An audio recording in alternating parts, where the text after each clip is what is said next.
바이블 1311 Luke 5. 오늘은 누가복음 5장을 함께 묵상해 보도록 하겠습니다.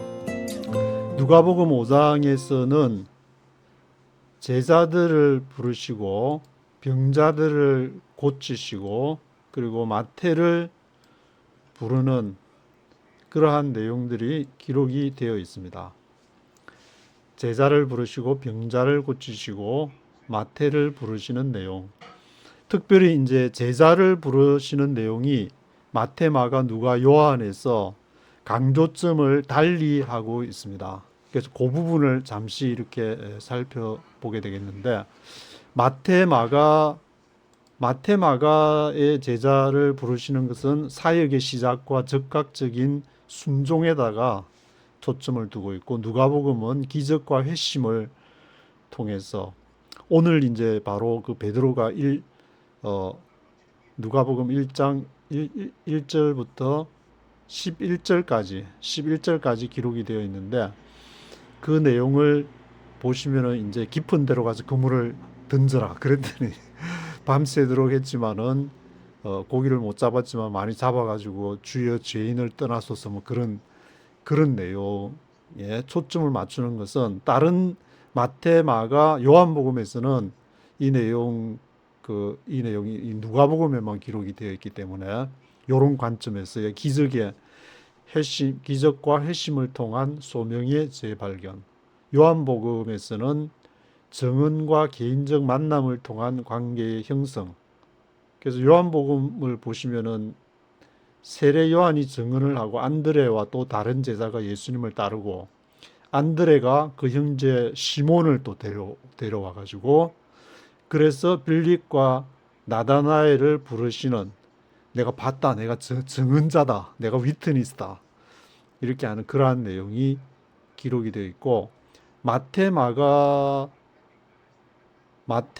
마태복음에서는 4장 18절에서 22절을 보시면은 갈릴리 바닷가에서 시몬, 이름이 이제 시몬이라고 나오는데, 시몬과 그 형제 안드레, 그리고 야고보 그 형제 요한을 부르시는 내용이 나오는데, 그물을 부려두고 즉각적인 순종, 즉각적으로 예수님을 따랐다, 그런 내용. 마가복음에서도 1장 16절에서 20절, 그리고 3장 13절에서 19절 보시면은 갈릴리 바닷가에서 시몬과 안드레, 야고보, 요한, 나를 따라오라, 내가 너희로 사람을 낚는 어부가 되게 하리라, 이렇게 하니까 이제 즉각적인 어떤 순종.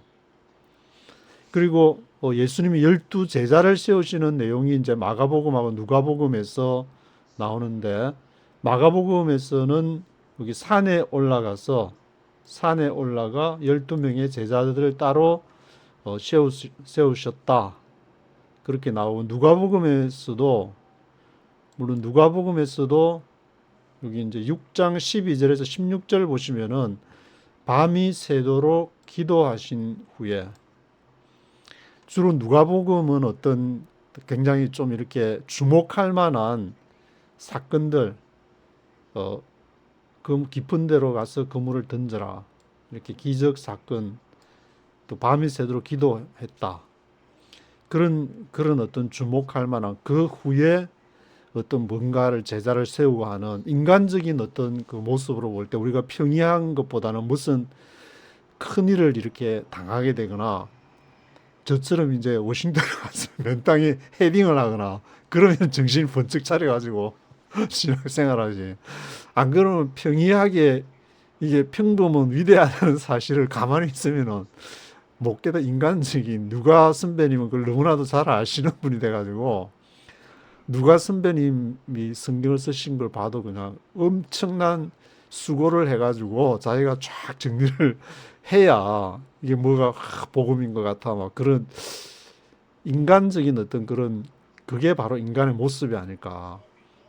그래서 막 그냥 쫙 밑으로 그냥 확 떨어졌다가 다시 그냥 확 올라가지고 한강의 기적에 가서 쫙 올라가면은, 이야, 이거 우리가 하늘을 나르는 듯한 그런 환상 속에서 또 막 우리가 최고 이렇게 전 세계에서 경제 기적을 일으킨 나라 막 그런 거 하듯이 종교나 신앙에서도 좀 뭔가 그런 생각이 들게 하는, 꼭 그렇다는 건 아니지만 누가복음에서 그런 내용이 기록이 되어 있습니다.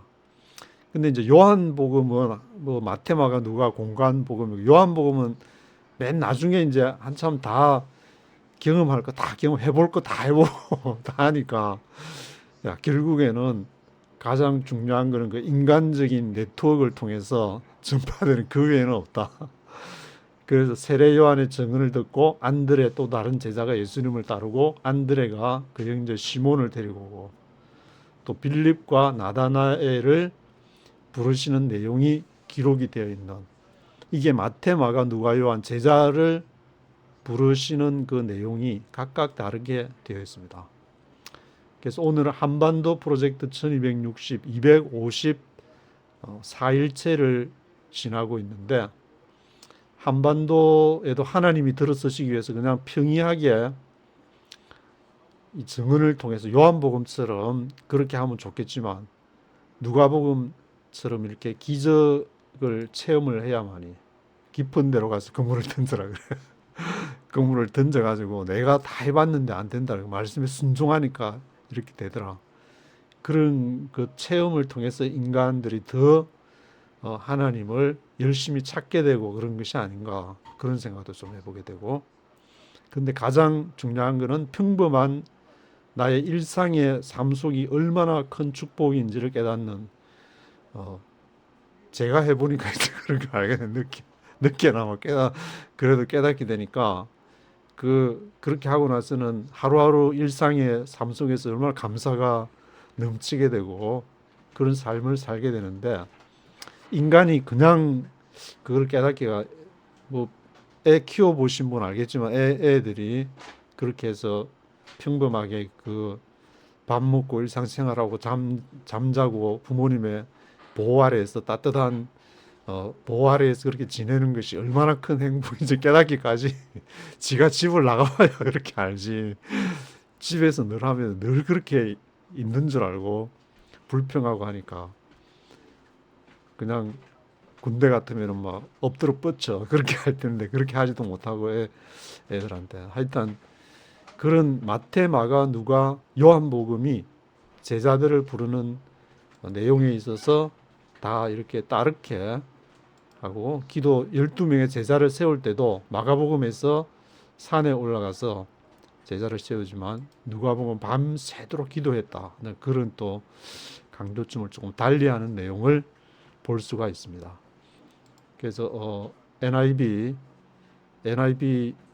영어가 뭐 이렇게 평범하니까 이것도 그런가 보다가 아니고, 이 한 영어 단어 하나 한 구절이 얼마나 귀한지를 이제 외국인들을 딱 만나서 앞에 딱 만나서 얘기할 때와 그때 열심히 조금이라도 더 신경 써서 볼 걸, 그런 생각이 드는데, 지금 대한민국에 외국인들이 앞으로 더 많아지게 될 텐데, 더 이제 NIV를 통해서 또 이렇게 서양, 특히 미국 사람들은 NIV 바이블 이것만 얘기하면은, 야, 굉장히 우르르 NIV를 이렇게 아는 사람이 코리아에도 있었나, 이런 생각이 들 정도로 좀 저도 뭐 그렇게 못하고 있지만 한번 쭉 이렇게 네이티브 스피커의 목소리를 들어보시면서 한 번이라도 딱 집중을 해서 읽어보면 좋지 않을까,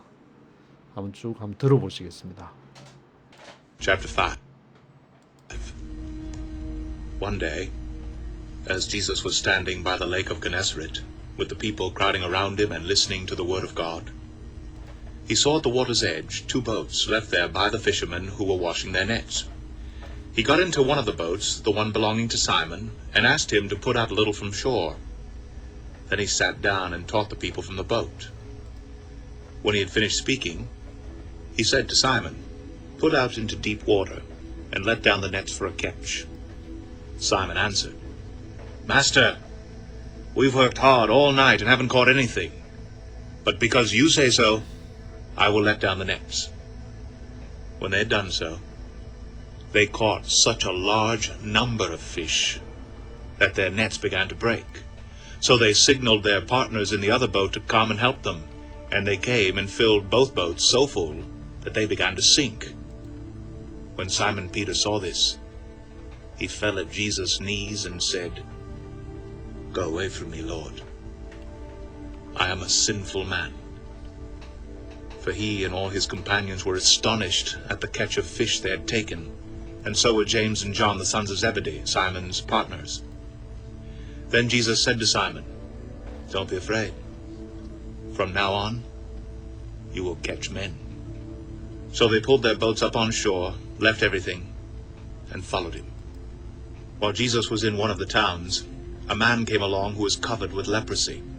When he saw Jesus, he fell with his face to the ground and begged him, "Lord, if you are willing, you can make me clean." Jesus reached out his hand and touched the man. "I am willing," he said. "Be clean." And immediately the leprosy left him. Then Jesus ordered him, "Don't tell anyone, but go, show yourself to the priest, and offer the sacrifices that Moses commanded for your cleansing, as a testimony to them." Yet the news about him spread all the more, so that crowds of people came to hear him and to be healed of their sicknesses. But Jesus often withdrew to lonely places and prayed. One day as he was teaching, Pharisees and teachers of the law who had come from every village of Galilee and from Judea and Jerusalem were sitting there. And the power of the Lord was present for him to heal the sick. Some men came, carrying a paralytic on a mat, and tried to take him into the house to lay him before Jesus.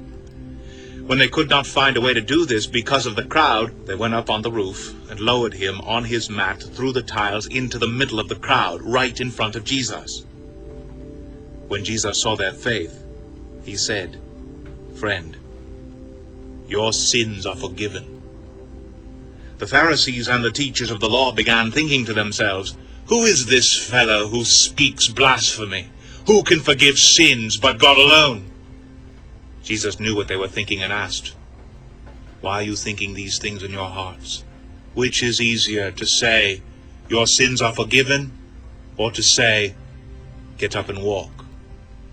But that you may know that the Son of Man has authority on earth to forgive sins," he said to the paralyzed man, "I tell you, get up, take your mat, and go home." Immediately he stood up in front of them, took what he had been lying on, and went home, praising God. Everyone was amazed and gave praise to God. They were filled with awe and said, "We have seen remarkable things today." After this, Jesus went out and saw a tax collector by the name of Levi sitting at his tax booth. "Follow me," Jesus said to him, and Levi got up, left everything, and followed him. Then Levi held a great banquet for Jesus at his house, and a large crowd of tax collectors and others were eating with them. But the Pharisees and the teachers of the law who belonged to their sect complained to his disciples, "Why do you eat and drink with tax collectors and sinners?" Jesus answered them, "It is not the healthy who need a doctor, but the sick. I have not come to call the righteous, but sinners to repentance." They said to him, "John's disciples often fast and pray, and so do the disciples of the Pharisees, but yours go on eating and drinking." Jesus answered, "Can you make the guests of the bridegroom fast while he is with them? But the time will come when the bridegroom will be taken from them. In those days they will fast." He told them this parable. "No one tears a patch from a new garment and sews it on an old one. If he does, he will have torn the new garment, and the patch from the new one will not match the old. And no one pours new wine into old wineskins. If he does, the new wine will burst the skins, the wine will run out, and the wineskins will be ruined. No, new wine must be poured into new wineskins. And no one, after drinking old wine, wants the new, for he says, the old is better."